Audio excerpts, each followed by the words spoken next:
Hello guys, क्या होगा कि एक दिन आप उस गेम के अंदर रिबॉर्न हो जाओ जिसे आप खेला करते थे। ना तो आप यहाँ पे कोई हीरो होगे और ना ही कोई साइड कैरेक्टर।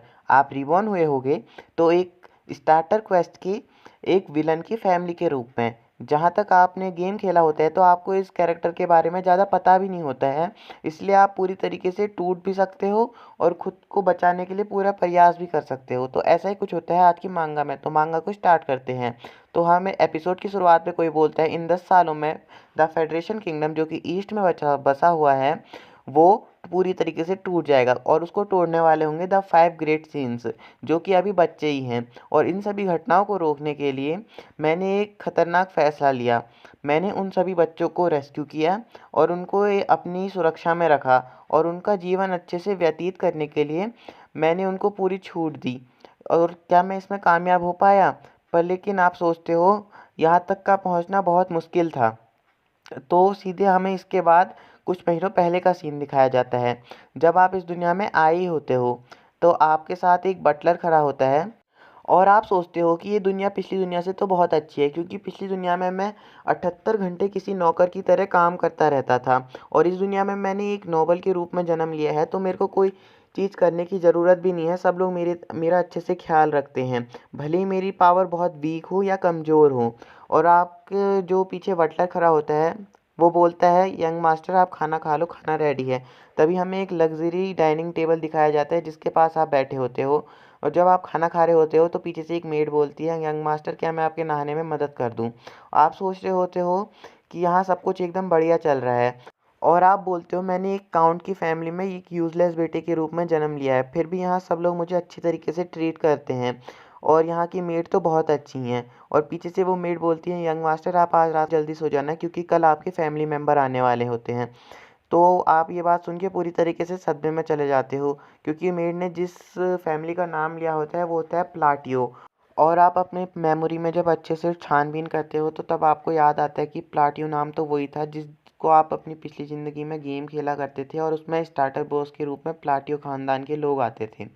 ये बात याद करके आप पूरी तरीके से कोमा में ही चले जाते हो, क्योंकि आपको याद आता है कि प्लाटियो ख़ानदान के लोग तो बहुत जल्द मर जाते हैं, क्योंकि जो 5 सीन्स होते हैं सबसे पहले उसी ख़ानदान में हमला करते हैं। और आपको याद आता है इस गेम का नाम होता है साइकेंडलिया। और आप बोलते हो मैं इस गेम को तब खेला करता था जब मैं अपनी 78 घंटे की ड्यूटी से एकदम परेशान हो जाता था। और गेम की शुरुआत में हमें मेन विलन ग्रेट सीन्स दिखाए जाते हैं। होते हैं sins of greed, sins of wrath, sins of sloth, sins of pride और सिंस ऑफ ऑब्सेशन। और आपको याद आता है इस गेम के अंदर कुछ नोबल अंडरवर्ल्ड में अपने हाथ गड़ाए हुए हैं और उनमें से ही एक है आपका प्लाटियो हाउस ऑफ नोबल। और आपको याद आता है कि आपके दो बड़े भाई भी हैं, जिनमें से बड़े भाई का नाम है लियो प्लाटियो और उसे किंग ऑफ प्रोटिट्यूट्स बोला जाता है, और छोटे भाई का नाम है टोनियो और उसको किंग ऑफ ड्रग्स बोला जाता है। ये सब सोच के ही आप अपने घुटनों के बल बैठ जाते हो, क्योंकि आप सोचते हो पिछली ज़िंदगी में मैं जब अपने गेम के कैरेक्टर के साथ यहाँ आता था तो मैं अलग ही उत्सुकता से भरा होता था, पर लेकिन जब मैं अब अपनी असली ज़िंदगी में ऐसे खड़ा हो रखा हूँ तो मेरी पूरी जीने की इच्छा ही मर चुकी है। अब मैं क्या करूँ? और आपको याद आता है ये तो एक एक्स्ट्रा कैरेक्टर था जिसका नाम था एलन प्लाटियो। आप बोलते हो कि प्लीज़ मुझे मेरी पुरानी दुनिया में वापस भेज दो, चाहे मुझसे 78 घंटे की जगह 108 घंटे काम करा लेना, पर मुझे मेरी पुरानी दुनिया में वापस भेज दो, क्योंकि वैसे भी ये दुनिया तो 10 सालों में ख़त्म ही होने वाली है और ऊपर से मेरे पास कोई पावर्स भी नहीं है। आखिरकार मुझे एक्स्ट्रा करेक्टर के रूप में जन्म ही क्यों लेना था? आप सोचते हो वेट पावर्स, पर लेकिन आपको याद आता है कि जो वो बच्चे हैं यानी कि 5 ग्रेट सीन्स, अभी वो उनकी पावर भी अवेकन नहीं हुई होंगी, क्योंकि उनकी पावर तब अवेकन होती है जब वो कुछ दर्दनाक सीन से गुजरते हैं। तो आप सोचते हो मैं इसको अपने प्रॉफिट के रूप में यूज़ कर सकता हूँ और मैं उन सभी बच्चों को बचाऊँगा और उनके ऊपर अपना कर्ज छोड़ के ऐसा दिखाऊँगा कि मैं उनका सेवियर हूँ और वो मुझको तो नहीं मारेंगे। आप ये सब सोच ही रहे होते हो, पर लेकिन आपको याद आता है आपके पास तो ज़ीरो पावर है। ये सब आज सोच के आप उदास भी होते हो और एक एक्साइटमेंट से भी भर जाते हो, क्योंकि आप अपनी पिछली ज़िंदगी में एक प्रो गेमर थे। आप ये सब सोच ही रहे होते हो कि सीधे हमें 2 महीने बाद का सीन दिखाया जाता है, जहाँ पे को आप बोलते हो मैंने बहुत ढूंढा और आखिरकार आज मुझे एक ईस्ट के ऑर्फनेज में एक बच्ची मिली है जिसका नाम है यूटिया। तभी वहाँ पे कोई एक नाइट खड़ा होता है जो बोलता है, सर हमने यूटिया को ढूंढ लिया और इसका नाम होता है इवान, जो कि आपका नाइट होता है। और आप सोचते हो कि इवान ये बहुत भरोसेमंद बंदा है। वो बोलता है सर जितना मैंने अपने एक्सपीरियंस से पता लगाया मुझे लगता है वो बच्चे कोई आम बच्चे नहीं है। आप सोचते हो हाँ क्योंकि ये मुझे पता है ये जो बंदा है इसके पास बहुत ज़्यादा टैलेंट है। और वो सब सोचते हुए आपके मुंह में एक क्रीपी स्माइल आती है। इस सबको देख के इवान सोचता है आखिर मैं किस पागल के पल्ले पड़ गया। और वो इवान बोलता है आपको ऐसा मुंह बना के बच्चियों के सामने नहीं जाना चाहिए। तो वो सोचता है कि हाँ ये जिसकी बॉडी है वो तो एक खुली किताब के तरीके था जो कि अपने एक्सप्रेशन हमेशा शो करता था, पर लेकिन मैं तो अपना एक्सप्रेशन शो करना ही भूल गया। पर इवान बोलते हैं आपने बस मुझे ही हायर क्यों किया। आप सोचते हो इवान ये तो एक रेयर कैरेक्टर था जिसकी लॉयल्टी 100% पहुंच जाती है। और ये सब आप सोच ही रहे होते हो कि इवान बोलते हैं हाँ उस बच्ची के पास स्पेशल पावर तो थी, पर लेकिन वो बच्ची नॉर्मल भी नहीं थी। क्योंकि जब मैं वहाँ जेल के पास गया था तब और सभी बच्चे तो एकदम क्या कहते हैं डरे सहमे बैठे होते हैं, पर लेकिन उस बच्ची को अलग से जंजीरों में कैद किया होता है। और वो एकदम उसकी आंखें भी अलग तरीके से चमक रही होती हैं। वो उसने जब मेरे को देखा तो मुझे लगा कि मेरी रूह तक कांप जाएगी।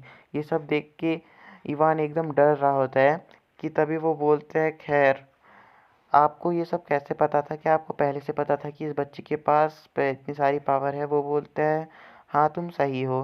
पर वो बोलता है क्यों ना आप उस बच्चों से जाके खुद ही मिल लो क्योंकि आपने उसको ढूंढने में इतनी ज़्यादा मेहनत की है। आप सोचते हो हाँ मैं उनसे ढूंढ जाके मिल तो लेता, पर लेकिन मेरा ऐसा कोई प्लान ही नहीं है क्योंकि फ्यूचर में यूटिया सेंस ऑफ वर्थ बनने वाली है। और उसने जो फ्यूचर में इतने सारे कांड किए थे उससे तो मुझको अभी भी डर लगता है। जब भी उसकी वो रेफरेंस इमेज मेरे दिमाग में आती है मेरी रूह तक कांप जाती है। आप सोचते हो क्योंकि यूटिया एक खतरनाक मास्टरमाइंड है और क्योंकि वो सभी सिंस की गैंग लीडर कह सकते हैं या फिर उनकी मेन बॉस थी। और आप जब ये सब सोच ही रहे होते तो आपका नाइट एलन एलन का नाइट यानी कि आपका नाइट बोलता है कि आप उससे मिलोगे कब। तो आप बोलते हो कि ये अभी सही समय नहीं आ रखा है। ये सब सुनने के बाद आपका नाइट सोचता है कि अभी कैसा सही समय नहीं आया है। फिर वो चुपचाप खड़ा हो जाता है, पर लेकिन फिर आप उससे बोलते हो पर लेकिन तुम्हें मेरा एक और काम करना है। तुम्हें मैं एक लेटर लिख के दूंगा उसको तुम्हें यूटिया के पास डिलीवर करना है। ये सुन के वो और सदमे में चला जाता है। वो सोचता है कि एक तो इनको अभी सही समय नहीं मिला है ऊपर से ये एक लेटर लिख के भेज रहे हैं, इससे बढ़िया तो खुद जाके मिल जाते। फिर वो यस में सर हिला के बोलता है ठीक है मैं आपका काम कर दूंगा। और जब आप लेटर लिख के उसको दे देते हो तो उसके बाद वो जब जा रहा होता है आप उसको खिड़की से देखते हो और आप बोलते हो कि वैसे भी मेरा उनसे मिलने का कोई प्लान नहीं है। और वैसे भी जो मैंने लेटर लिखा है उसमें तो बस मैंने ऐसे हाल चाल पूछे और एक पोयम लिखी है। और आपको तभी एक सीन याद आता है जहाँ पे कोई एक पंडित किसी को ठीक करने के लिए कोई मंत्र पढ़ रहा होता है और वो होती है यूटिया जो कि बस सेंस ऑफ वर्थ से पोजेस हो ही गई होती है। और ये सब सोच ही रहा होता है कि उसको याद आता है कि जब भी कोई हम किसी भी तरीके से यूटिया को ठीक करने की कोशिश करते हैं तो वो हमेशा एक ही लाइन बोलती कि ये बहुत देर हो चुकी है। और ये सब सोच के आपकी रूह ही काँप जाती है क्योंकि आपको याद आता है कि इसी सभी कारण की वजह से यूटिया को एकदम ब्रोकन कैरेक्टर माना जाता है। और उसको सीन याद करते ही उसके दिमाग में बस एक ही लाइन आती है कि इट्स टू लेट। ये सब सोच के आप अंगड़ाई लेते हो, आप बोलते हो बस मेरा नाइट इवान ही वहाँ पे कोई ठीक रहे। आप बोलते हो कि ये दुनिया बहुत ज़्यादा फैंटास्टिक भी है और बहुत ज़्यादा क्रीपी भी। यहाँ के बहुत ज़्यादा डार्क सीक्रेट भी हैं और यहाँ की बहुत ज़्यादा अच्छी मज़ेदार चीज़ें भी हैं। और तभी हमें दूसरी तरफ का सीन दिखाया जाता है जहाँ पे कोई यूटिया वो लेटर पढ़ रही होती है और युवान की पूरी नज़र उसी के ऊपर होती है। वो सोचता है कि ये क्या कब कर दे मुझे तो कुछ अंदाज़ा ही नहीं है। तो तभी वो बोलती है अगर उसको मैं अपनी साइड में चाहिए तो उसको मुझसे खुद नहीं मिलना चाहिए। ये सब सुन के ईवान की एकदम फट जाती है। वो सोचता है कि आखिर में अब मैं क्या करूँ, उसने तो अपनी जैसी बच्ची को ढूंढ रखा है जो उसकी तरह पता नहीं कब क्या कर दे, पता ही नहीं चलता है। दोनों के दोनों सन की है। ये सब देख के युवान की फट रही होती है, ऊपर से देखो कितनी क्रीपी लग रही है भाई। वो सोचता है वो बोलता है क्योंकि तभी उसके दिमाग में एक लाइन क्लिक होती है कि जब आपने बोला होता है कि अभी सही समय नहीं आ रखा है, तो ये सोचते हुए वो यही बोल देता है कि अभी सही समय नहीं आ रखा है। ये सब सुन के उसका ऑरा एकदम शांत हो जाता है। तो वो बोलती है ठीक है मैं समझ गई। वो बोलता है क्या तुम समझ गई। वो सोचता है ये तो एकदम पागल है, कब क्या कर देती है कुछ पता ही नहीं चलता है। तो वो बोलती है आई सी, मैंने देखा। तो वहाँ पे को देखती है जहाँ पे को लिखा होता है तुम कभी भी अंधकार की ओर मत जाना, भले ही अंधकार कितना छुपे वो कभी ना कभी एक लाइट से टूट जाता है। ये सब सोच के वो उस लेटर को अपने गले से लगा लेती है। वो बोलती है master you are very interesting person. ये सब सोच के इवान की आई फट जाती है। वो अपनी तलवार की तरफ हाथ बढ़ा ही रहा होता है। वो सोचता है कि आखिर मैं क्या करने जा रहा हूँ, मैं एक बच्चे से डर गया। वो यूटिया बोलती है कि आखिरकार मुझे मेरे मास्टर मिल गए, मेरे लॉर्ड। और वो एकदम अच्छी सी स्माइल देती है। तो तभी हमें पता बट उसका वो दिखाया जाता है जहाँ पे को नाम यूटिया होता है और वो सिंस ऑफ बर्थ होती है। तो दूसरी तरफ आप इस सब बात से अनजान अपने बिस्तर में आराम से सो रहे होते हो और आप अपने सपने में देखते हो कि यूटिया इस लेटर को पढ़ के एकदम शांत हो गई है और वो आपकी साइड में आ गई है और अब आपके साथ वो हमेशा खुशी से रहेगी। और इसी के साथ यहाँ पे कोई एपिसोड एंड हो जाता है और एज ऑफ ट्री का नेक्स्ट एपिसोड अगले शनिवार को आएगा। यहाँ तक आने के लिए बहुत बहुत धन्यवाद।